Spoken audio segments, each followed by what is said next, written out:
Once again, thank you, and I'll give an opportunity for our panelists to introduce them, and we'll start on this side. Hey, hello. Can all hear me? Yeah. Perfect.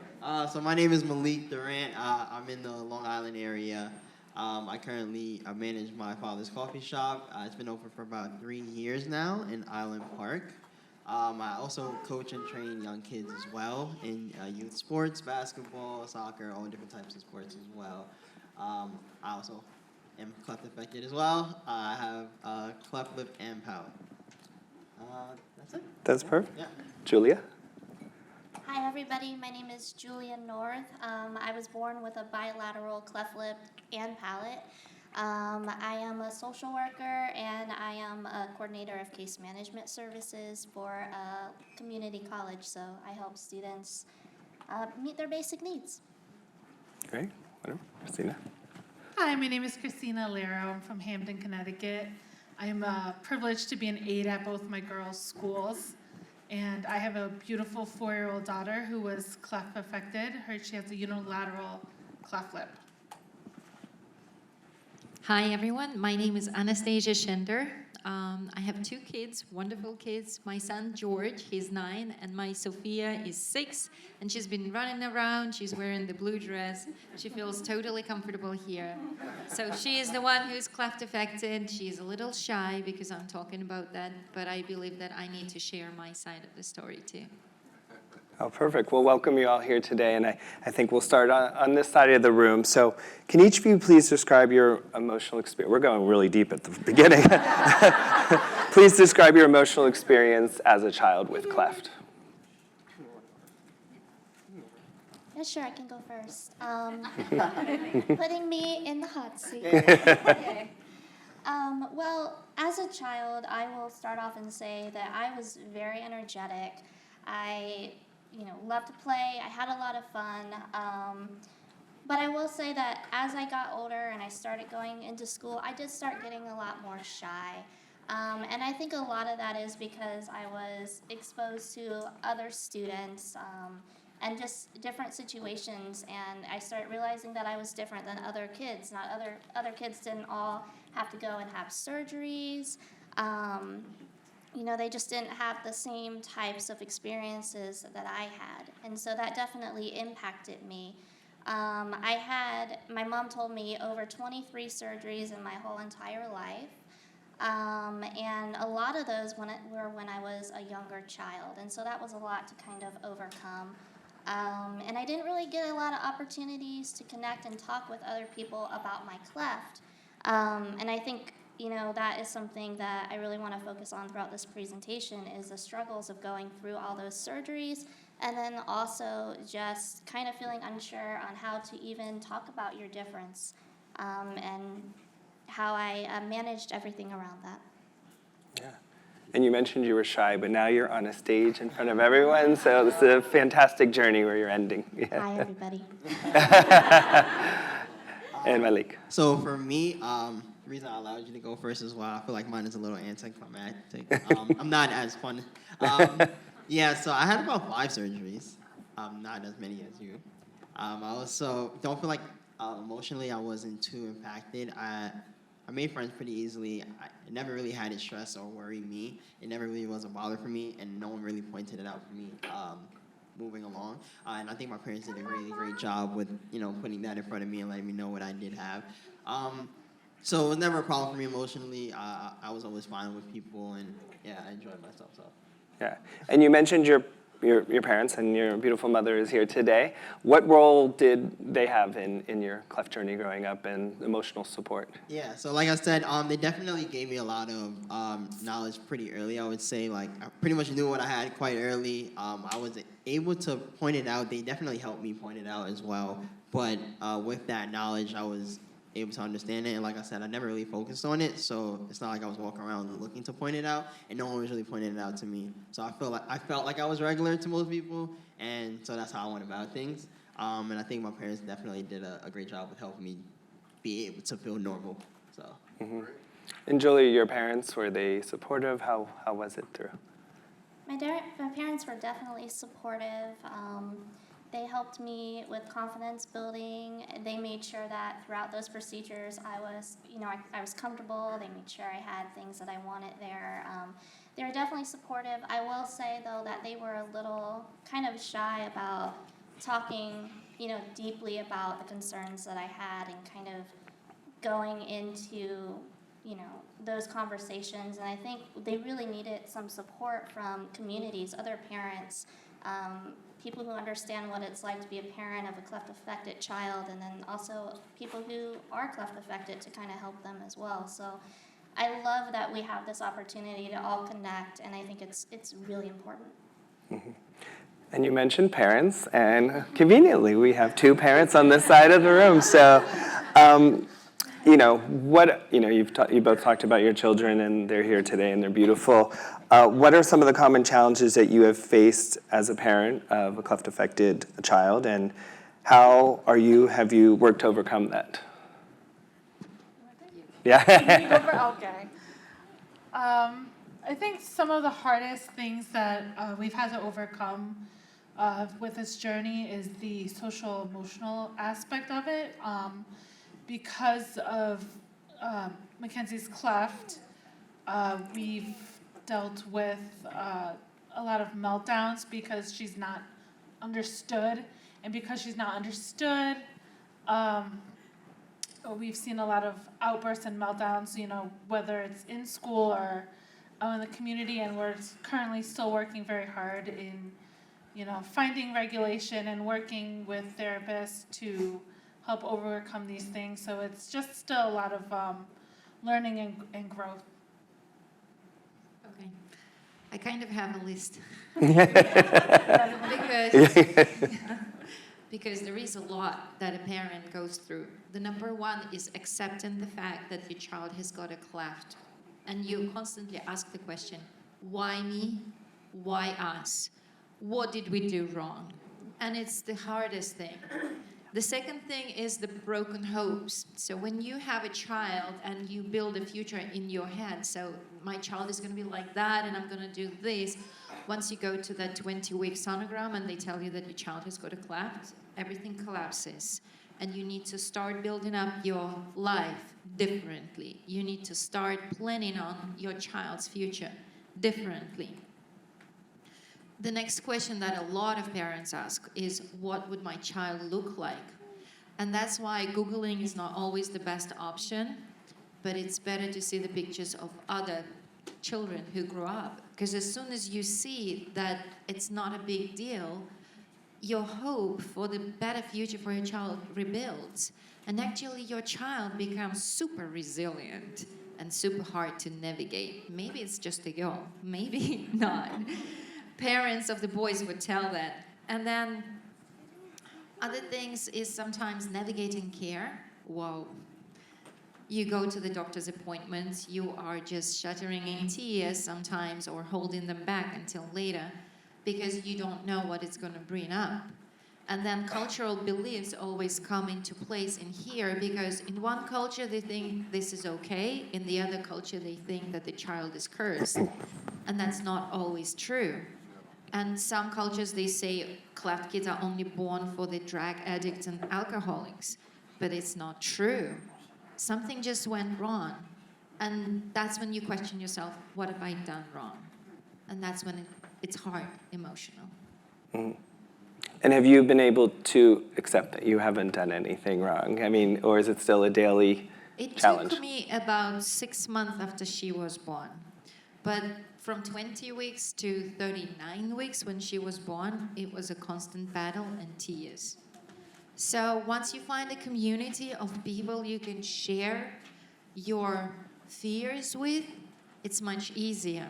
I've been on a social networking group with other parents, and when a pregnant woman comes in and she was told during the sono that the child is going to have cleft lip and palate, well, everybody should understand that palate they put just in case. It doesn't guarantee that there's going to be a palate. And then when she had a baby born, she would cry in the maternity room because her child only had a cleft lip. And those are the tears of joy.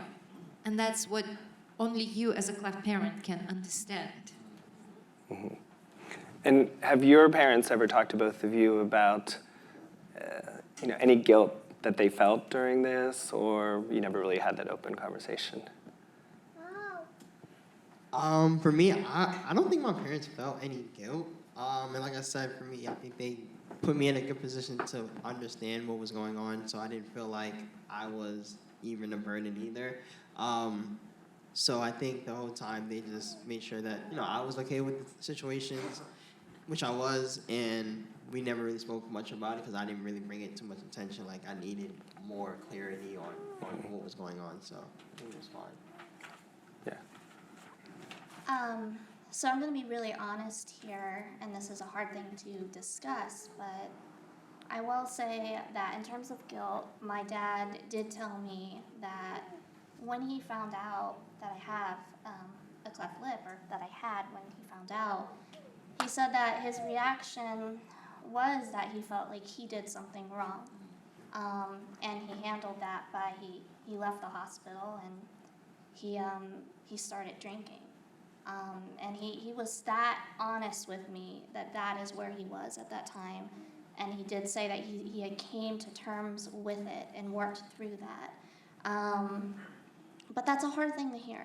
And it's absolutely something that I think, I look back and I try to empathize with, how was he feeling at that point in time, and try to understand, what brought him to that action. And I definitely can understand that. It had to be hard, and like you said, it was so hard to find out, and they didn't know until I was born, and so it was just a complete and total shock to them, and had to be so difficult. So love my dad very, very much, and I just,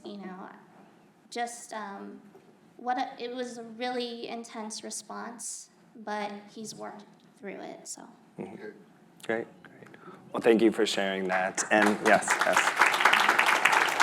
Yeah, and stigma is huge, and we all know that in Smile Train's work, we see that globally, and we're trying to get past that stigma. But I hope and believe events like this and you guys telling your stories that we won't see that as much, because it'll just be more understood what cleft is and how wonderful you guys will all be. So thank you. So.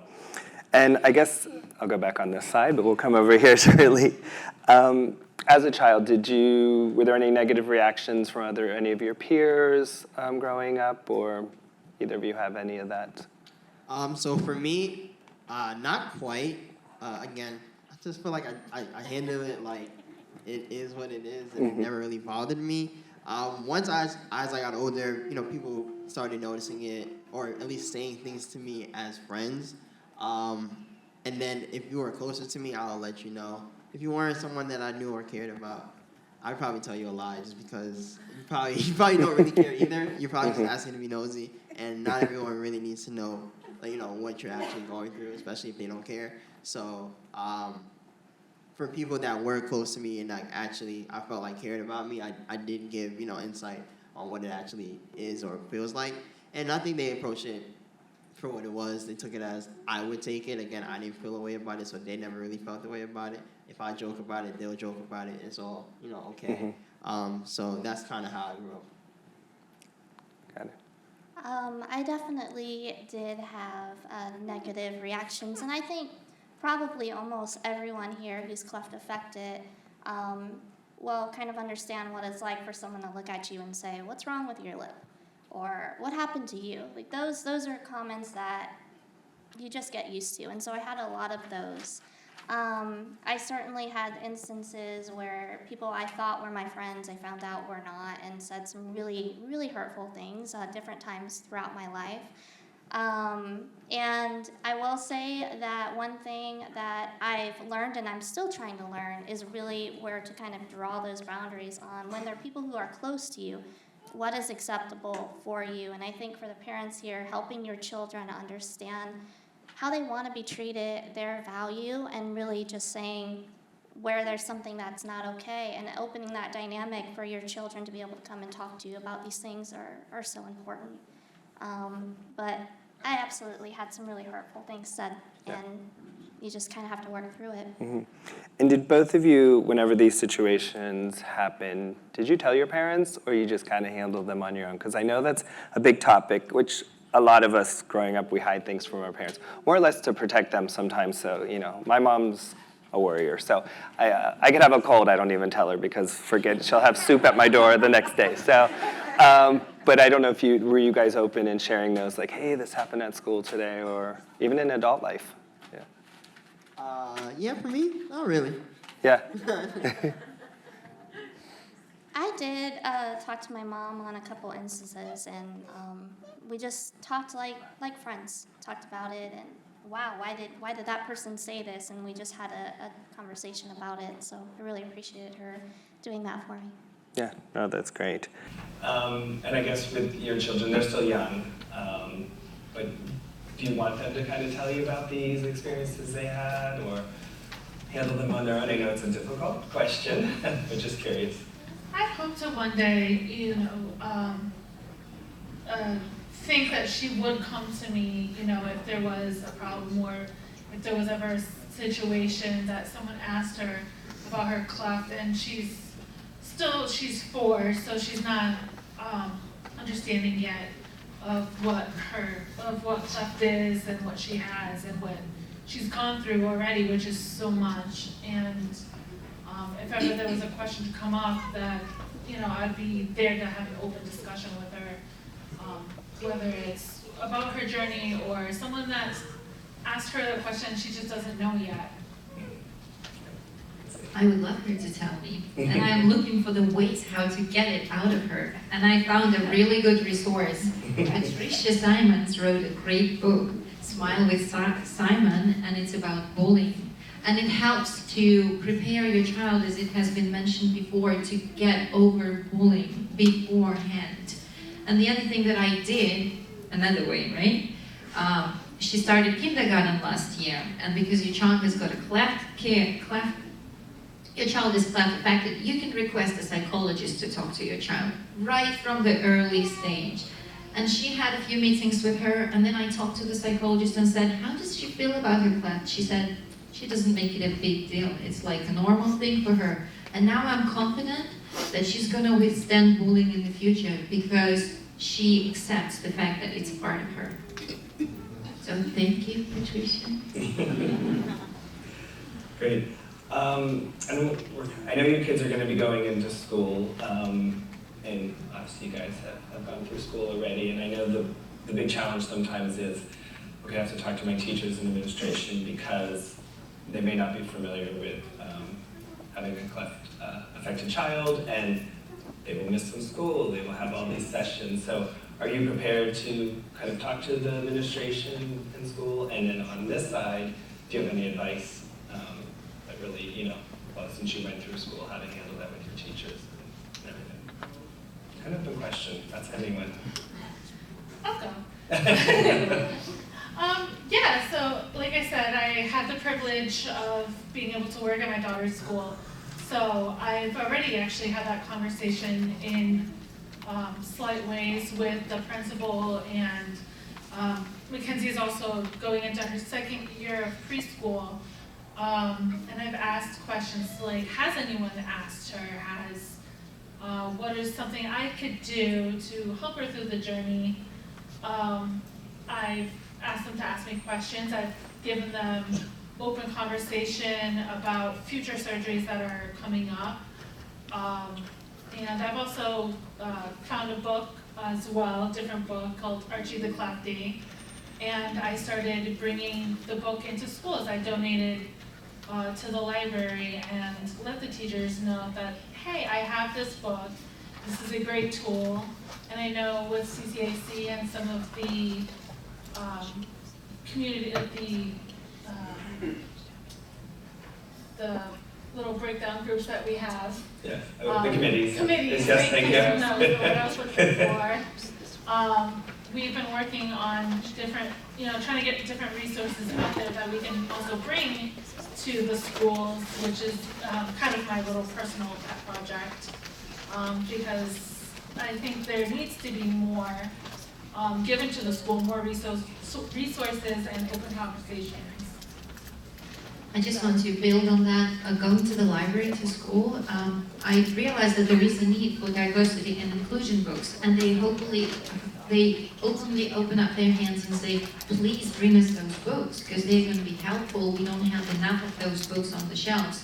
And the other way that we can help is I would like to honor the Wonder Project that my face is doing, and Dina is representing that. And you could always reach out to them, and they have representatives across the country who come to schools and do little sessions. You don't have to mention that your child has got a cleft, at least on the session, but they can talk about facial differences. And it helps to build up understanding of there are different people and there are so many different things, so many differences among us, and it's really helpful. And the kids would be understanding too. And by the way, kids are not asking questions or really picking on the other kids until they're 7 or 8 years old. They don't see any differences. And I remember when Sophia was just born, George was only 3, and he just looked at her and said, well, what is it? And we said, well, she was born with a cleft lip and palate, and then he didn't make a big deal out of it. He was accepting her as she was. When he was little, it's only the adults that see something different. So conferences like that organized by Smile Train and the resources that Smile Train is preparing is helping us to change the stigma and the perception of what is acceptable and what is beauty is. And I guess, we're all for books in libraries, so I'll leave it there. So with that said, during school, were you guys open with your teachers, administration, or your parents involved in that journey at all? So for me, I don't think I had too much teacher interactions with it. I think as it came to like other students, or if I noticed it, or if other students noticed it with me, and we had conversations, that was always cool to build that type of like community with other people that were similar. But with the actual like administration or roles from teachers and things like that, I didn't see much of that. And maybe because it was less people affected in the area, and they just didn't have that type of knowledge or experience working with that these type of people. But I think it could be implemented a little bit more, especially.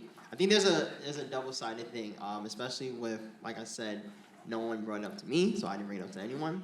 I think there's a pro to that and a con, because again, you can just be ignorant and just not know. Mm-hmm. So I think there is time where it is a good chance to bring things up, and you do have those conversations, especially if they are brought up, then to educate people.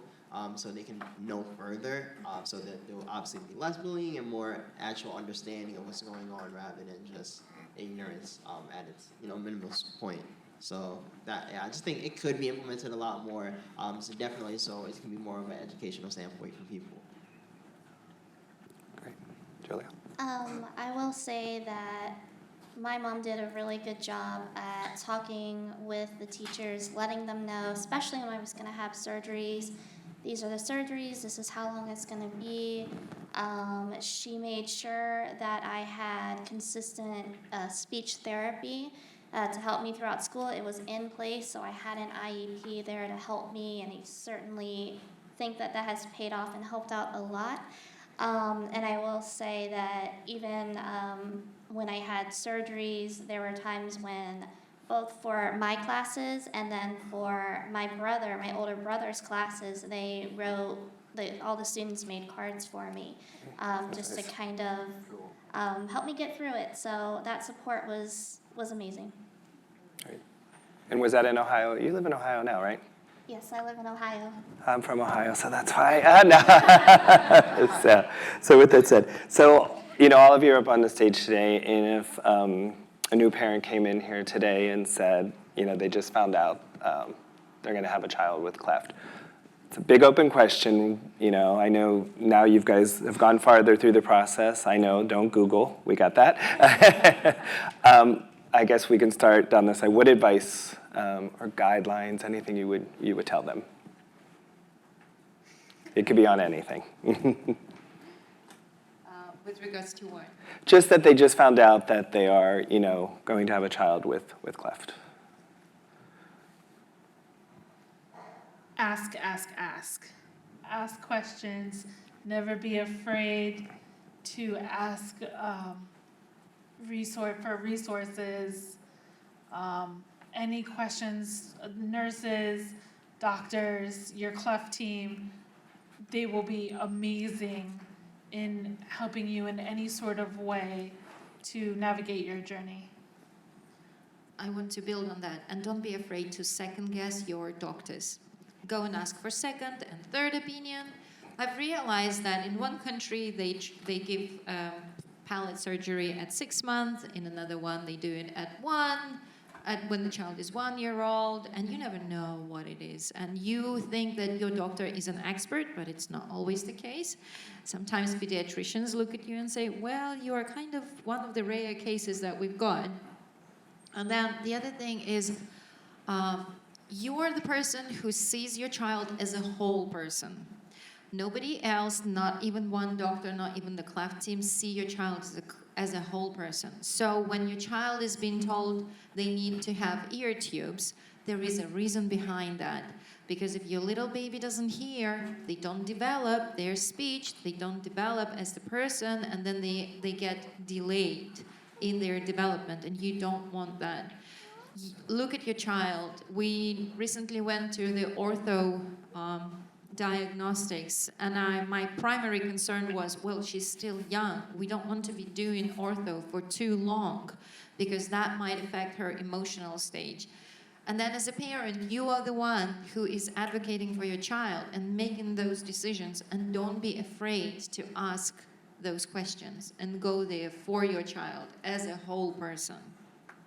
Great, thank you.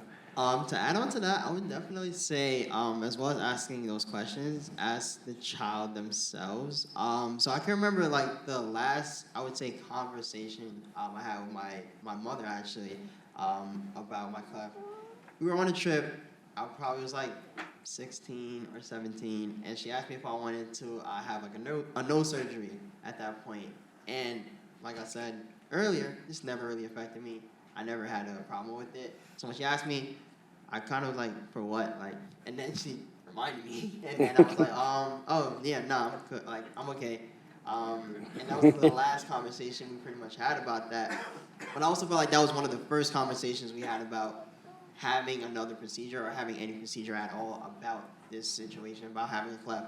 And obviously at a younger age, I can't have much say on if I need the surgery. Things such as hearing, things such as things that I actually need to continue to, grow as a human, I couldn't have much say on, and I would hope that they made the proper decisions in that. But when it comes to things such as like a nose job, maybe it's more cosmetic than actual necessity. I think definitely ask the child what they prefer, what they're wanting, if they're okay with it, if they're okay with how they look now, if they actually want something moving forward, because maybe they're okay with it anyway and don't really mind certain things that's going on. So This is one of the revelations I received 2 years ago during the ClefCon. yeah. That you need to actually talk to your child about that. Great. Any advice you'd give these new parents? I definitely think when you first find out, the advice that the two parents gave, I couldn't say it better than that. Definitely asking questions, understanding. Your doctors, they might have the best intentions, but making sure you're getting the best care for your children. Being as empathetic as we can for your children, to understand what they might be going through, fears that they may be having, helping to prepare them for the surgeries that they're going to be going through.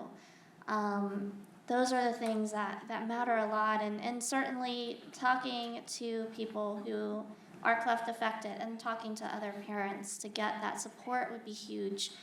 Sometimes when we don't have the opportunity to really prepare our children, then we can cause them undue stress, and so the more we're able to help them understand what's going to be happening and prepare them for what they're going to be going through and to fully understand it, I think is really important. It can't be understated. Oh, great, yeah. And I think, once again, this is a huge topic, and we're not going to cover it in one session today, but I think just starting to talk about it is, yes, One more no, of course you may. I'm just super passionate about that, as you can probably see. So the other thing that I learned, again, from the community of other parents is have your child brag about going to medical treatment. Get your child a toy every time when you go to a medical treatment, any doctor appointment. Take them to a sushi restaurant they're going to remember for life, so that it's not going to be only the negative emotions, but you build up on positive emotions that you can remember later on. And even when you're communicating with the doctors, sometimes it could be hard because they look at you with compassion and say everything is going to be okay, but that's not what you want to hear. You just want them to avoid that topic. So just make fun with them, whatever it is, if you can. And then even if you're crying on the way home in the car, that's okay. But you created a positive emotion during the visit, and that's the most important thing. Very, very good. Very great advice. Well, it looks like that we've just got to the end of the session already. So I want to thank you all very much. Once again, the conversation does not stop here. It continues on. That's why we're here at this event. But even past this event, in your circles, and hopefully you've all learned a little bit of advice and guidance, and hopefully you can navigate through the rest of the journey, whatever side you're on. So, well, thank you very much. Sure.